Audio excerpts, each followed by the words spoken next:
Labvakar visi klātesošie, cienījumā žūrija un pasākuma organizatori.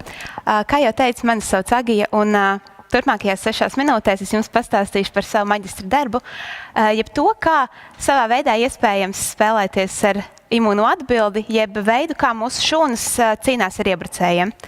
Un ikdienā mēs saskaramies ar daudz baktērijām un vīrusiem. Ar mums notiek lielākas vai mazākas traumas, rodas apdegumi un brūces.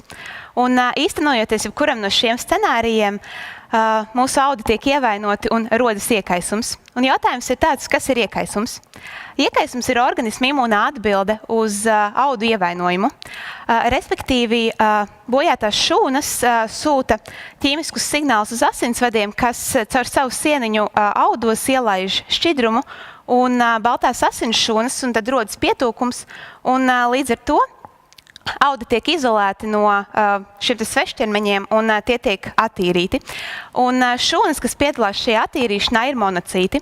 Tas ir baltās asins šūnas, un to klātbūtne audos ir būtiska, lai varētu tos bojātos audus attīrīt no infekcijām, ko radījušas baktērijas un vīrusi, kas bojājuma vietā ir iekļuvuši. Un veids, kā tas notiek, piemēram, ir monocītiem iekļūstot audos, tie kļūst par makrofāgiem, kas ir šūnas, kas fagocitē, jeb savā ziņā šos te iebrucējus apēd, tādējādi novēršot to kaitīgo ietekmu uz audiem. Vēl viens veids, kas var noritēt, ir monocīti. Bojātajos audos var attīstīties par šādām te dendrītiskajām šūnām ar izaugumiem.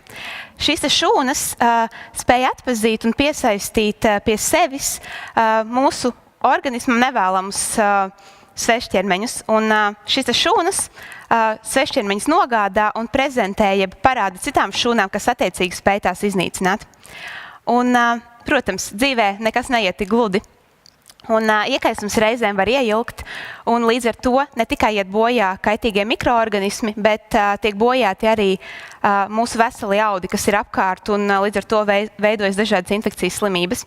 Un tāpēc imūna atbilde ir jāregulē, un savā pētījumā es izmantoju no penicīlijas sēnes iegūtu AMP dezamināzi, un šo vārdu es pieminēšu ļoti bieži. Tas ir glikoproteīns, kas ir olbaltumviela un satur arī cukura molekulu. Un šī AMP dezamināze ir maz pētīta. Ir bijuši eksperimenti, kas pierāda, ka šī AMP dezamināze spēja regulēt imūno šūnu atbildi, bet nav zināms, kādā veidā un pa kādiem ceļiem tas tiek veikts, kādi ir mehānismi, un šis ir tas, ar ko arī mans pētījums nodarbojas. Respektīvi, mana pētījuma mērķis ir noskaidrot šīs molekulas AMP dezamināzes ceļus un mehānismus, kā tā regulē imūno atbildi. Un, protams, cilvēkos uzreiz to nav iespējams darīt, bet no veseliem donoriem var paņemt asinis un izdalīt monocītus un strādāt laboratorijā. Un tad šeit arī var redzēt, kā tas notiek. Asinis tiek atšķēdītas ar fizioloģisko šķīdumu un uznesas uz caurspīdīgas vielas fikola, kas ir blīvāka. Tad šis te viss tiek centrifugēts, jeb ļoti ātri griezts, un mērķis ir tāds sadalīt asins pa sastāvdaļām. Kā redzams, 2. un 3. attēlā, tad sarkanie asins ķermenī šie eritrocīti ir smagāki, tie nogrimst apakšā, plazma, kas ir dzeltena, ir vieglāka un uzpeld virspusē, bet fikola šķīdumā pa vidu paliek baltās asins šūnas, tur arī mani monocīti, ko ar pipeti var paņemt un attiecīgi tad audzēt tālāk un veikt eksperimentus tikai uz šīm te šūnām, kas ir tās, kas ir mans mērķa organisms. Un šos te monocītus audzē tādos plasmas trauciņos. Tas rozais šķidrums, kur viņas aug, ir barotne, kur atrodas visas barības vielas, kas ir nepieciešamas, lai šūnas augtu. Un turpat paliek arī tās vielas, ko monocīti izdala. Un attiecīgi tur ir gan klāta AMP dezamināze, gan arī lauciņi, kur tās nav klāt. Un tad var attiecīgi salīdzināt, kā šīs te vielas ir mainījušās. Lai to izdarītu, barotnes savāc un veic dažādas analīzes. Viens no veidiem ir šīs te vielas iekrāsot un pēc krāsas intensitātes noteikt to daudzumu. Un, respektīvi, ja AMP dezamināzes klātbūtnē šo te vielu, kas ir iekaisuma veicinošo faktoru daudzums, ir palielinājies, tas nozīmē, ka šo te infekciju vai iekaisums noritētu ātrāk no šiem te mikroorganismiem. Mēs atbrīvotos pietiekami īsā laikā, lai iekaisums neieilgtu, un līdz ar to netiktu bojāti šie te veseli audi, kas ir apkārt brūcei.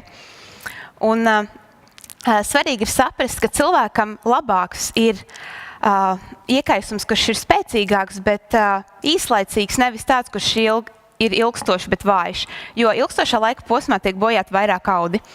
Un AMP dezimināzi pielietojot, būtu iespēja šo iekaisumu regulēt caur šīm šūnām un tā ilgumu arī ietekmēt. Un to veiksmīgi varētu pielietot, piemēram, medicīnā nedzīstošu brūču ārstēšanā. Šādas brūces ir, piemēram, diabētiskās pēdas sindroms, venozās vai arteriālās šķūlas. Un Pasaules veselības organizācijai ir dati, ka ar katru gadu pieauga diabēta slimnieku skaits. Un diabēta slimnieki ir tieši tie, kuriem visbiežāk ir raksturīgas nedzīstošas brūces un šis iekaisums, kurš bojā vairāk audus. Un pagaidām nav atrasts efektīvs veids, kā šīs brūces ārstēt, un tās ir diezgan sāpīgas, un šis veids ir diezgan dārgs. Un tad atrisinājums varētu būt šī AMP dezimināze, ko es pētu, ko, piemēram, varētu iestrādāt biomateriālā, kas ir savu veidu dabīgs pārsējs, kurš miedarbotos ar šīm brūces šūnām, un pateicoties AMP dezimināzei, tas varētu ātrāk aizdzīt.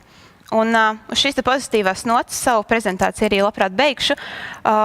Paldies jums visiem par uzmanību un labprāt atbildēšu gan žūrijas, gan citu klātesošo jautājumiem, ja kaut kas ir palicis neskaidrs.